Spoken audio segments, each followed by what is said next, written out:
my drill out, 8 inches is good. You see these guys on TV, they use these 2-foot long things and the darn thing looks like pull cues are going. I'm going, how the devil do you ever get a fire with that big son of a gun? Basically, the bigger around it is, yes, there's more surface, but it's not spinning as fast. Simple physics. The smaller the stick, and the same amount of arm movement, it's going to spin faster, more rotations. The more rotations you get on a sustained period, more heat's going to be generated. One of the big things you'll see somebody who's really screwing up, they may be moving the bow 90 miles an hour, but they're moving it that far. And so they're moving it here, stopping, moving here and stopping. Long, smooth strokes going to give you much more heat than this will. Yeah. Okay. Of all the information that's available, the bow is the least of concern. This one could be a little bit longer. I've done them with a little bit shorter. Does it need to be a rib bone? Go cut you a green stick.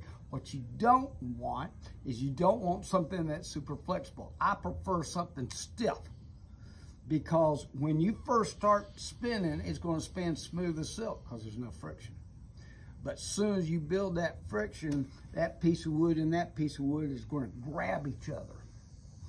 And that's going to require you to keep it spinning, you have to tighten the string. My method that I prefer, I do 2 fingers in, 2 fingers out. And that gives me also the opportunity to use my thumb. And so while I'm spinning, and I can explain it to you, but until you get the feel for it, it's just words. Mm-hmm.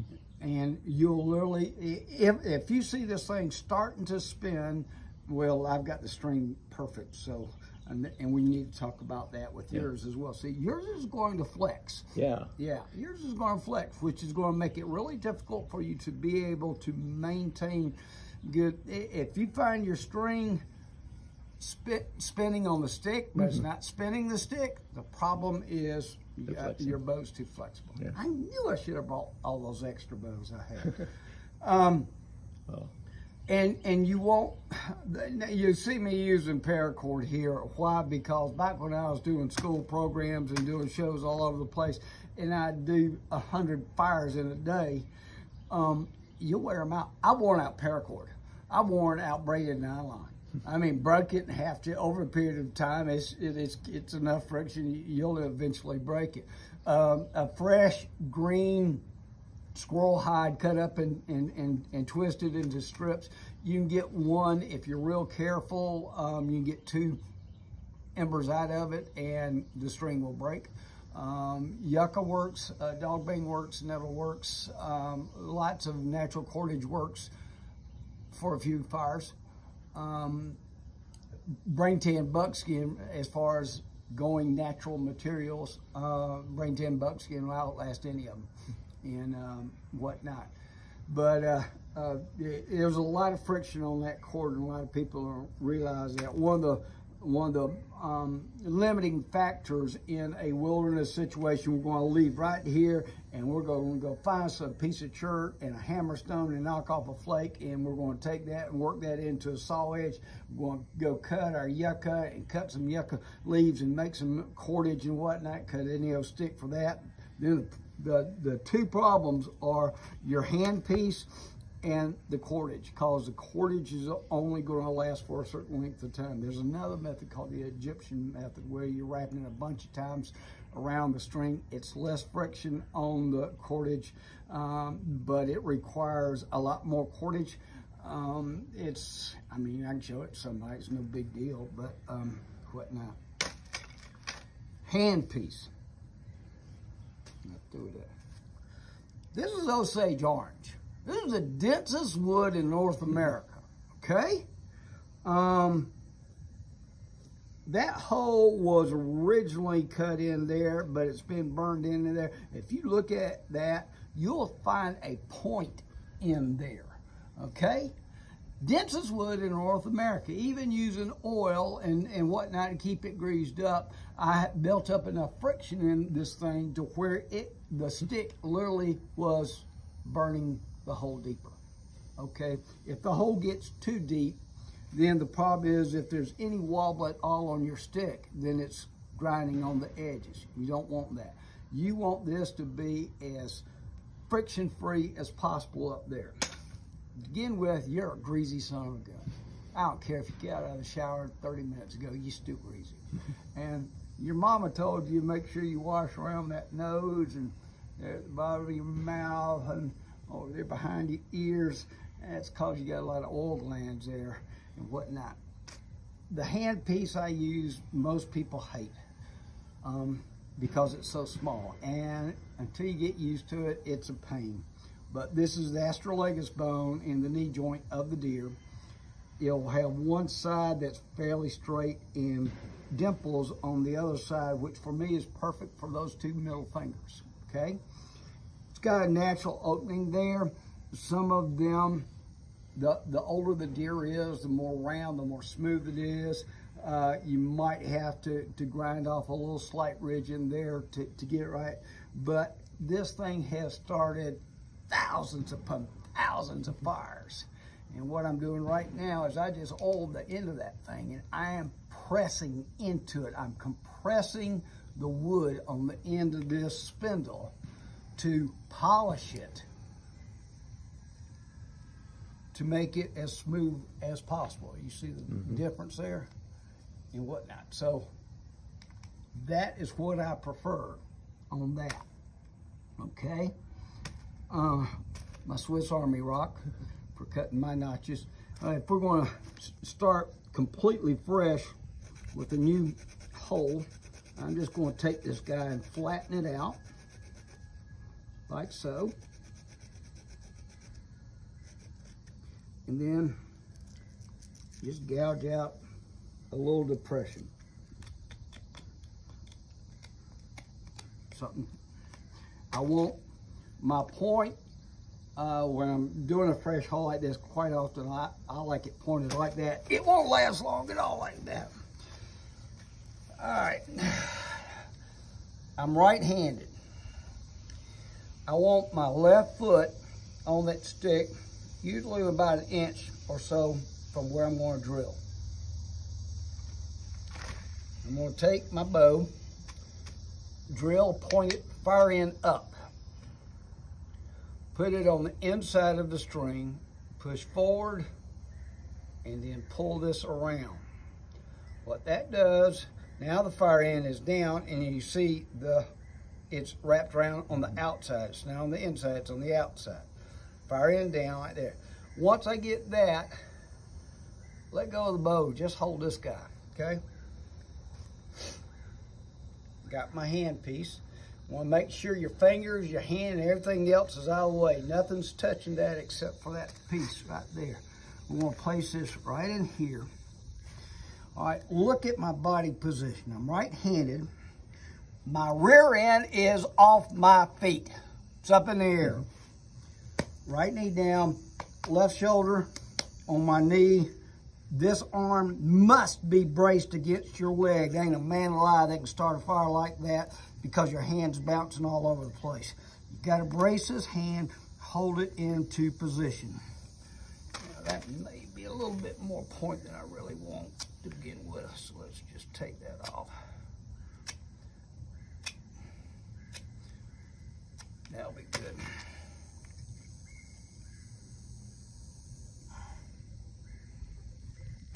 Okay. All right, so it requires downward pressure, and we're going to move the bow back and forth. But if you put too much downward pressure on there, you literally will not be able to spin the stick. So that's where that experience would come with, is you got to learn how much pressure down and how much going back and forth. 2 fingers in, 2 fingers out. At first, there's not going to be any resistance at all. Notice that the bow is completely, and that will happen when you're first putting in your hole because you haven't burned a hole in there deep enough yet. It may jump out on you, that's okay. All right, see smoke. We got the hole probably deep enough where it won't jump out. I got a little swell right there. I don't like that.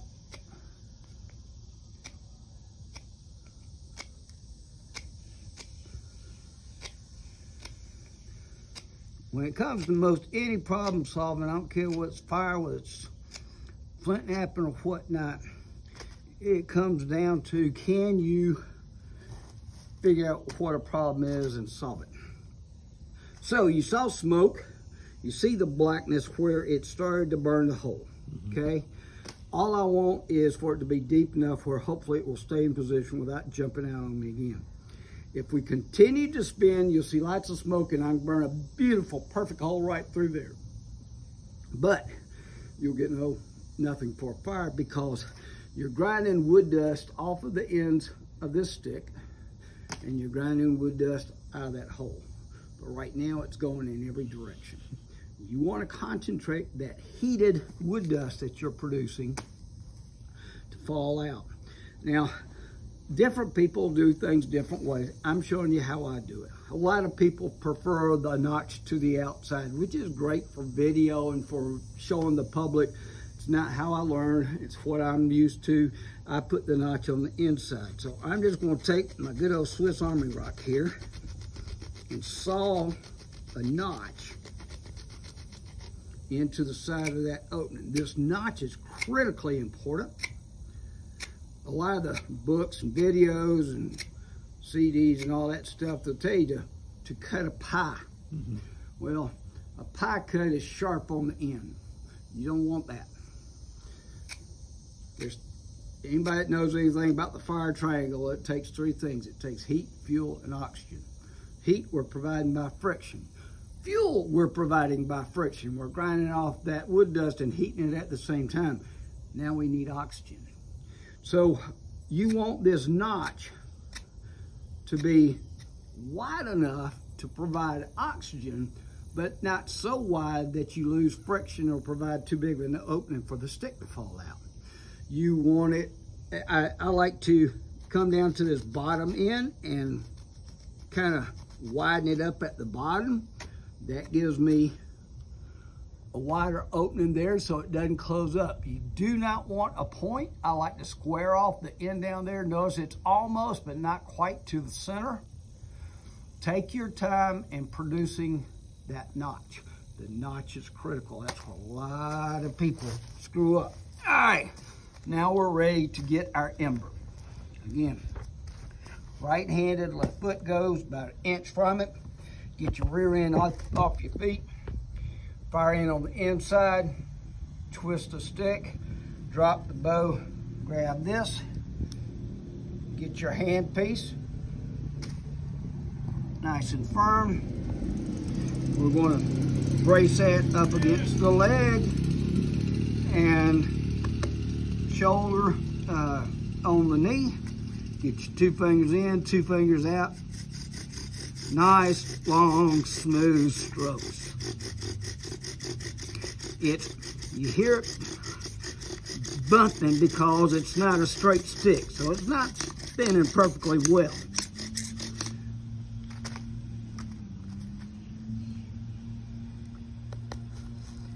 But even with it not spinning perfectly well because it wasn't a straight stick, there's your ember.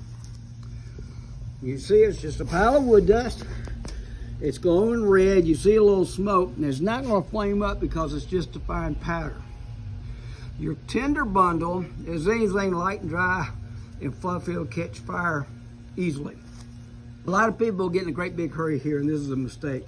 It'll sit here like this for a long while as long as the wind is blowing. You want to make a bird nest, but let's get back to the tinder. What I'm using literally is pine straw that fell off the trees on a paved surface. It rained, got it wet, and 40 million tires went around on it and turned it into this fine, fluffy material. If you're going to pick up pine straw off the ground, you literally have to produce that process. You have to wet it and literally beat it with a wooden mallet to get this, and then let it dry out. Lots of different things we'll talk about in a minute when it comes to timber. Make you a little bit of a nest there. And we'll take that ember and let that drop right in there. I'm gonna turn around. You're gonna have to look at it over my shoulder so you can see. Where most people screw up is they leave it open like this. Well, as that ember spreads, it's going to go out in those fine things. It'll just go out on you. So what you want to do is you literally want to close it in on the back side.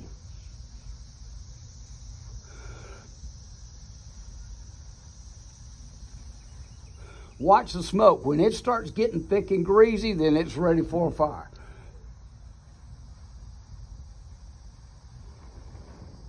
And then open it up, give it more oxygen, and it'll burst into flame.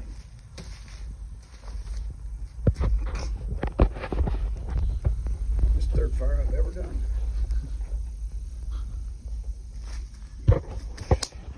All righty. In regard to tenders, up there where you guys are going to be, y'all got a lot of red cedar. You can literally go to a green live red cedar